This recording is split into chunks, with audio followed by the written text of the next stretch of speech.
In Buddhism, there's a type of practice called Lojong, and Lojong translates as mind training. And there's this whole set of teachings that are expressly devoted to transforming the difficulties of life into something beautiful. Difficulties are raining down upon you, whether it's sickness or job difficulties, relationship problems. Those things are normal, they're kind of part of life. One approach is just to reject it and be angry and upset about it and just try to cope and gut through it. But there's another way of dealing with it where you just see it as like a challenge, as an opportunity to learn and grow and improve your mind in relationship to those difficulties. So you can have a really difficult situation and say, oh, this is getting in the way, this is ruining my life, it's ruining my happiness. And if that's our attitude, then we're right. We can have the same situation and say, I'm going to learn from this. This is my teacher. This is my guide.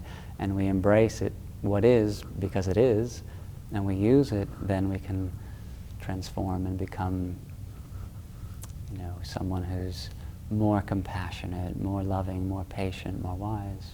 We use difficulties and suffering to improve the quality of our mind. And so rather than being like a victim of difficulties and suffering, we feel empowered, like spiritual alchemy, like they turn base into gold, you're turning problems into inner development. If someone goes to the gym, maybe they hire a personal trainer or something, they want that person to give them more weight, more repetitions, and gradually their capacity grows until maybe they're very fit and strong. And how do they get there? Through being challenged. And it's the same thing spiritually. The more we embrace the challenges and decide, I'm going to use this, then gradually we can develop our mind and achieve higher and higher abilities and states of mind until eventually, what used to be very difficult is now easy. One way of understanding Buddha's wisdom teachings is that they're all about dependent relationship, that everything depends, and we depend, for example, we depend upon our parents. Parents gave us this body, the sperm and ovum became this body. So our very physical vehicle came from others. All the food we've ever eaten, the clothes we have on our back, all of it is coming from others. And there's this real deep interconnectivity that we're immersed in every moment that we're often unaware of, but that is actually the truth of reality. Things depend on how I think about them and how I view them. And we call it emptiness. It's an emptiness teaching. So that, is this situation good or is it bad? It depends. It depends on what you do with it. With a sickness, someone can choose to make that the best thing that ever happened to them, or someone can choose to have it be the worst thing that ever happened to them, which shows that the sickness itself is empty of meaning or fixed existence. It depends on what you do with it. Like two people in a hospital room, one person has cancer, the other person has cancer. For one person, it's the most meaningful thing that ever happened to them. They're not happy that it happened. They're not like, oh great, I have cancer, but they're using it, they're growing, and through that process they're recognizing, I've learned more in the last 6 months than I did in the previous 40 years of my life. Whereas maybe the other person is just bitter and angry and rejecting it. And so they both have the same situation, but for one person it's filled with growth and leading to positivity, and for the other person it's a terrible situation. So we've come into this life with a lot of potentials from actions we've performed in the past. So the word karma means action, and we've had countless previous lives.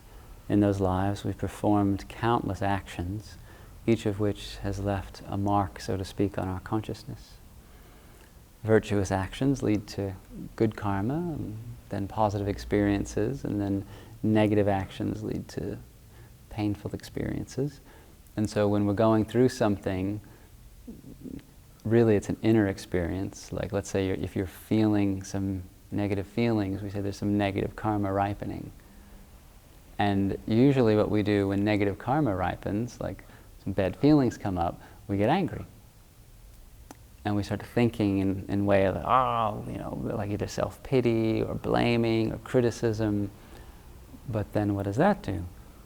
It plants more negative karma, and kind of just, that's a little bit a microcosm of samsara.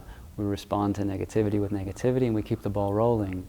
Whereas patience kind of throws a monkey wrench into that whole process, where the feelings come up and they're painful, but we kind of dig deep and use some means of looking at it like, okay, I have some negative karma ripening, but if I accept, if I keep a patient, positive mind, or at least like a peaceful mind, that karma will ripen, and we say purify, and I'll never have to experience that karma again.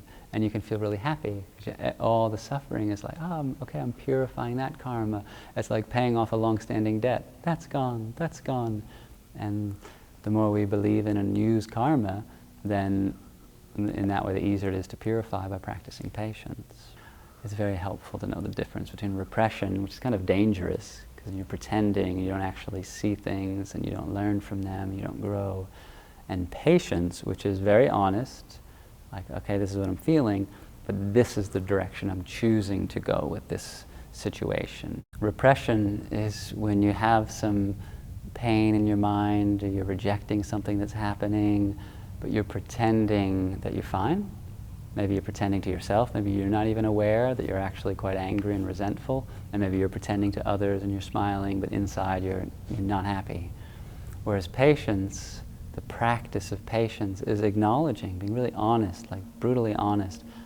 I don't like this, my mind is, I'm upset. You acknowledge that, but then you make a free and conscious decision to think about it in a way that's helpful or realistic or creative, so that you move your mind into a positive state in relationship to that experience.